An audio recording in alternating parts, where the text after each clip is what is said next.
Olá, alunos do curso FDS. Eu sou Angelita, professora de redação. Espero que estejam todos bem, que estejam conseguindo produzir textos nesse momento de isolamento social, postar na plataforma Moodle, né? A corretora, acho que ela está conseguindo ser mais rápida que eu na hora de responder os e-mails com as redações corrigidas, então continuem postando lá para que vocês tenham essa resposta. Hoje, na nossa aula 4, nós vamos ver a parte da conclusão do texto dissertativo, né? Finalizando aí a parte estrutural. Vamos ver tanto a conclusão para o Enem, que é a conclusão por proposta de intervenção, como conclusão por síntese, que é a que você pode fazer para uma redação da FUVEST, Unifesp, Unesp, para qualquer texto dissertativo argumentativo.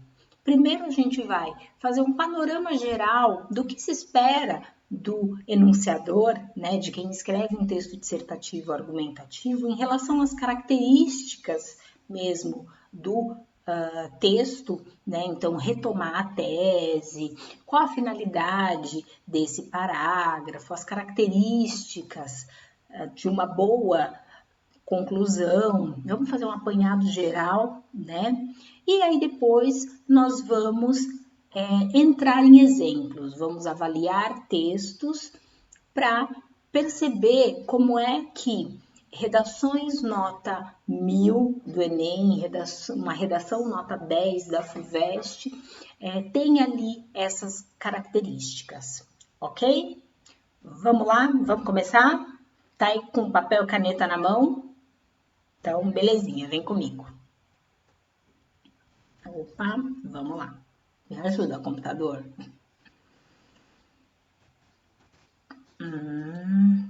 Boa. Olha lá. Uma boa conclusão é aquela que passa a impressão de que o enunciador já disse tudo que deveria ter dito, ou seja, não há mais nada para descobrir sobre o tema posto em debate, né? Então, um bom parágrafo conclusivo é aquele que dá a impressão de fechamento do texto. Lembrando que na nossa primeira aula a gente já disse que um texto dissertativo ele é um percurso lógico, né? Ele é um caminho ali argumentativo. Então, você não vai escrevendo a esmo, né, o que vem na sua cabeça. E deve existir um planejamento. Nesse sentido, você não vai colocar na conclusão ideias soltas, coisas que vão surgindo. Não, você vai colocar ali informações que vieram, né, de ali um percurso lógico. Você chegou a essas informações depois que você traçou ali todo aquele percurso, né, no argumento 1, no argumento 2, isso tanto na estratégia, né, que você utiliza a proposta de intervenção, como por síntese, tá? Olha lá. Agora a gente vai olhar para alguns pontos, né, que uma boa conclusão deve ter. Bom, ela deve ser sucinta. Em relação a isso, o que vocês vão perceber? Quando você pega uma conclusão do Enem, tá? Uma conclusão por proposta de intervenção, e você pega uma conclusão da FUVEST, é natural que vocês estranhem o tamanho de uma para outra. Inclusive, eu já falei disso numa outra aula, né? Que é comum que o texto do Enem ele tenha 4 parágrafos somente. E um texto da FUVEST pode ter até 5 parágrafos, porque ele tem 3 de desenvolvimento e uma conclusão que é um pouco mais sintética, ela é menorzinha, justamente porque ela não tem aquela obrigatoriedade de ter a proposta de intervenção. Quando a gente olhar para a proposta de intervenção, vocês vão perceber que você tem que seguir meio que um roteiro. né? Você tem que retomar a tese, você tem que apresentar uma proposta de intervenção para cada argumento. Então, você tem que cumprir com esses requisitos. Lá na FUVEST, você não tem essa obrigatoriedade, então a sua conclusão acaba ficando mais enxuta. Mesmo assim, é importante você não ficar enchendo linguiça. Por quê? Os parágrafos, ó, no item 3 aqui, fala que os parágrafos devem ser relativamente simétricos. O que isso quer dizer? Você não vai me fazer uma redação em que um parágrafo tem 15 linhas e o outro tem 5. Percebe? Não é bacana. Esteticamente falando, não é legal. Então, o bom é que a sua redação, ela tem ali um número de parágrafos, o número de linhas nos parágrafos parecido, tá? Então, pode oscilar de 1, 2 linhas, não tem problema. O que não pode é ser muito discrepante, isso não, esteticamente não fica legal, tá? Jamais inclua informações novas na conclusão. Isso é uma informação muito importante, tá, aluno? Olha lá. O que isso traz de prejudicial para o seu texto, você colocar informações novas? Quer dizer que você não planejou o seu texto o suficiente. Quer dizer que você está escrevendo, né? E aí tem alguma coisa lá na conclusão que, puxa, eu lembrei que eu não coloquei isso. Ah, vou colocar agora. E aí seu texto fica meio que com cara de colcha de retalhos, sabe? Quando você lembra lá na conclusão daquele argumento, nossa, se eu tivesse colocado isso ia ficar demais. Aí você vai lá e coloca. O seu corretor, ele vai perceber que houve ali uma falta de planejamento, que aquela informação ela está desconexa com o restante. E outra, essa informação que você colocou às pressas, ela não vai conseguir ser desenvolvida. Então, ela vai ficar solta e isso vai pegar muito mal no seu texto, tá? Então, não faça isso. Deixa de fora. Escrever bem é abrir mão também de informações, ok? Olha lá, evite fazer referência do texto no próprio texto. Então, você colocar, por exemplo, na conclusão, como mencionado acima, como já foi mencionado, evite colocar esse tipo de coisa. Existem mecanismos linguísticos, tá? Então, a gente tem aí, né, conectivos, nós temos conjunções, nós temos elementos para usar, para retomar ideias dentro do texto, sem que você fique fazendo essa referência, tá? Atente-se a repetições vocabulares. Isso aqui é algo que deixa o seu texto pobre. Então, é muito importante, antes de entregar teu texto, quando você estiver fazendo aquela revisão final, ficar atento se você não está repetindo muito uma palavra. E aí, busca o quê? Sinônimo. Se você não está encontrando um sinônimo, tenta suprimir aquela palavra. Às vezes você pode até tirar, sem prejudicar o sentido no texto, tá bom? Cuidado com o gerundismo, tá? Então, às vezes o teu texto ele fica ali parecendo um textinho de telemarketing. Cuidado com isso. Fica cansativo, o teu texto ele fica enfadonho, tá? Então, deixa os verbos ali no presente do indicativo. Cuidado com o gerundismo. Não desenvolva nenhum argumento na conclusão, tá? Isso quer dizer que é importante que as ideias elas sejam concluídas, né? O texto ele deve estar redondinho ali, né? Então, no argumento 1 e o argumento 2, ele deve estar completo. Chegou na conclusão, aquelas informações elas devem ter sido completamente fechadas, desenvolvidas, completadas, você só vai retomar, você não vai continuar argumentando, Bom, e a proposta de intervenção, ela deve ser coerente com o tema proposto. Isso é algo que, inclusive, está na própria cartilha do Enem, que eles publicam todo ano, tá? Quando você pega a tabela, né, de pontuação, de notas do Enem, você percebe que aquele aluno que tira 200 na competência 5 é o aluno que apresenta uma proposta de intervenção que não se relaciona somente com o tema que foi apresentado, mas esse tema,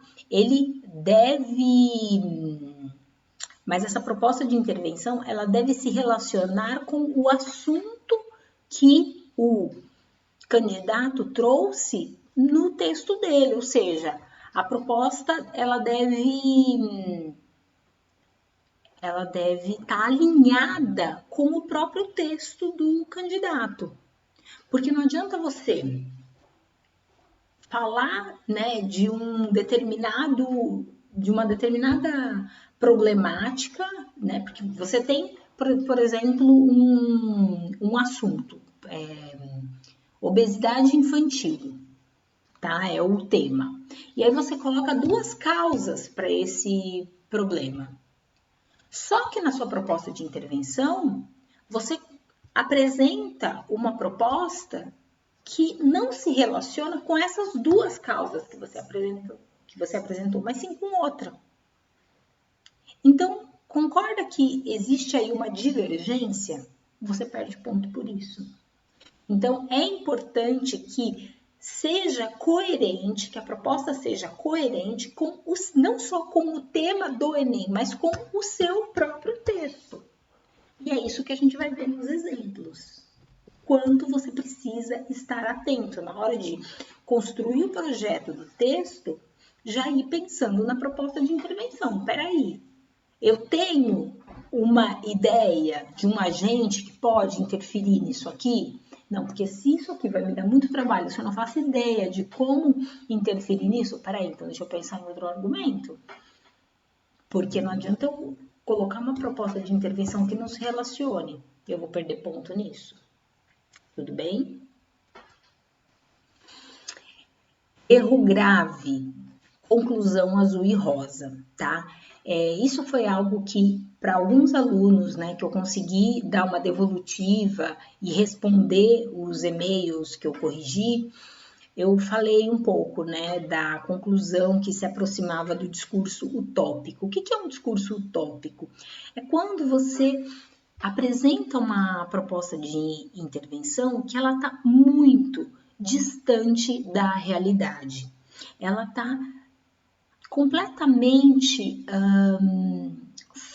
ela é perfeita, ela é assim maravilhosa, e esse é o problema dela, porque ela jamais vai conseguir ser aplicada, né? Então, assim, ela é incrível, né? Você olha e fala assim, nossa, que proposta maravilhosa, mas peraí, quem que vai conseguir fazer isso?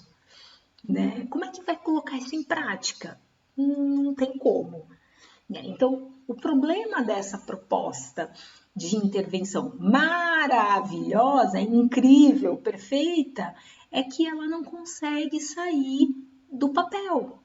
Ela é simplesmente uma quimera, um sonho. É o discurso utópico, né? E o que isso tem de negativo para o teu texto? Ela possui pouco poder argumentativo, uma vez que o teu corretor ele vai ter a impressão de que você tem uma visão de mundo limitada, que você é um pouco ingênuo, você tem a impressão de que o mundo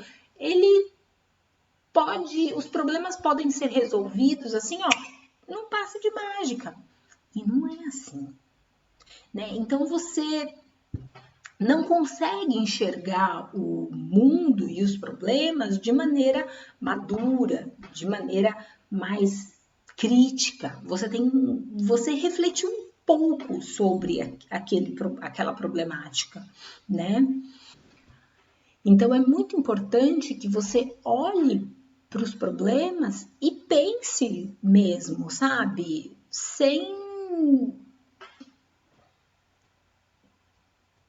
Como é que eu vou te dizer? Pense como aquilo pode ser realmente difícil de ser solucionado, sabe? Não tem solução fácil. E outra, uma proposta de intervenção, ela não precisa resolver o problema, tá? O nome já diz, proposta de intervenção. Não é para resolver, solucionar. Tira esse peso das suas costas. Eu acho que é isso que às vezes acaba atrapalhando o aluno na hora de fazer esse parágrafo. Ele acha que ele tem que resolver a questão e não tem. Tá? Você tem que encontrar uma maneira de minimizar aquele problema, de minimizar aquela questão. Ó, ufa, já deixou mais leve, não deixou? Pensa assim, tá? Então, você tem que eleger um agente, tá? Um setor da sociedade, pensa que pode ser família, que pode ser um governante, que pode ser um setor da sociedade. Então, a gente vai pensar aí num agente, o que esse agente pode fazer, vamos especificar o que ele pode fazer, como ele vai fazer. Então, a gente vai detalhar e não precisa ser algo mirabolante, mas precisa ser algo que vai, de fato, impactar naquilo. Nem que seja pouco, mas que vai fazer alguma diferença. Ó, tá vendo? Já tirou o peso das costas, né? Já foi menos. Então, precisa ser mais real do que grandioso, tá? Então, vamos pensar que a proposta de intervenção, ela precisa ser palpável, ela precisa ser concreta, ela precisa ser viável, ok? Tá, pra gente sair um pouco, né, desse abstrato, tá falando muito do que seria essa conclusão azul e rosa, trouxe um exemplo para vocês, tá bom? Olha lá. A mãe natureza é a origem da vida. Por isso, nenhum homem pode existir se não mantiver uma relação equilibrada com o meio ambiente. Precisamos nos conscientizar disso para que, em pouco tempo, possamos viver em um mundo em que árvores, flores, animais e homens sejam de fato bons irmãos. Percebeu? É lindo, é fofo, né? Eu devia estar com uma coroa de flores aqui, assim, uns incensos, uma coisa meio hippie, né, para ler essa proposta de intervenção para vocês. É muito paz e amor, mas ela é aplicável? Será que rola? Parece que não, né? Então, dá uma olhadinha para os seus textos e vê se em algum momento você não está produzindo coisas assim, né? Todos devem se conscientizar. Ok, como é que todo mundo vai se conscientizar ao mesmo tempo? Tipo, por osmose? Como? A gente vai hipnotizar as pessoas? Não sei. Percebe? Como que todo mundo ao mesmo tempo vai ficar, nossa, todo mundo se conscientizou, ó que legal. Então, tem algumas coisas que às vezes não funcionam no texto, fica muito vago. Tá? Então, cuidado com esse. As pessoas precisam se conscientizar. Muito nebuloso, fica muito, tá? Vamos por concreto, vamos para algo mais palpável. Belezinha? Próximo tópico. Conclusão com uma proposta de intervenção. Vai depender muito do tema, né, colocado em debate. O tema ele deve permitir que o enunciador apresente uma solução, uma sugestão para solucionar o problema ou os problemas suscitados na proposta de redação. E aqui, ó, voltando no que eu disse anteriormente, não é solucionar, né? É colocar aí uma proposta que possa minimizar aquela problemática. Opa, veio aqui. Importante, procure responder algumas perguntas na sua conclusão. Na hora que você estiver fazendo o planejamento do texto, ok? Na hora que você está ali construindo os argumentos e que isso vai caminhar para a conclusão, já tenta responder essas perguntinhas. O que? Né? O que é possível apresentar como proposta de intervenção? O que pode ser feito para minimizar aquele problema? Quem é que deve executá-lo? Lembrando o seguinte, você tem 2 argumentos, então você vai ter que responder essas perguntinhas 2 vezes, tá? Como viabilizar essa proposta? Como que isso vai ser colocado em prática? Qual o efeito que ela pode alcançar, tá? E que outra informação pode ser acrescentada para detalhar a proposta? Aí você fala, meu Deus, mas como tudo isso vai caber no meu texto? Acredite, cabe. E em um período. Porque você vai ter que duplicar essa informação, né? Ela vai ter que aparecer 2 vezes, uma para cada argumento. Então, vai ser... Na verdade, você vai dividir a tua conclusão em 3 períodos. Primeiro período vai aparecer a retomada da tese, tá? Com as palavrinhas-chave lá que você colocou. Depois você vai apresentar esse roteirinho para o primeiro argumento. Acabou esse período, coloca um conectivo ali, né? Com uma conjunção com a ideia de soma, né? E apresenta esse próximo roteirinho com o argumento 2. Eu sei que tá meio confuso agora, mas a gente vai ver isso no texto, tá? E aí vocês vão entender como é que isso funciona, tá? Existe aí uma proposta de intervenção para cada argumento. Tá? Então, o que? O que explicitar por que a sua proposta de intervenção interfere positivamente na questão colocada, tá? Isso é importante. Quem?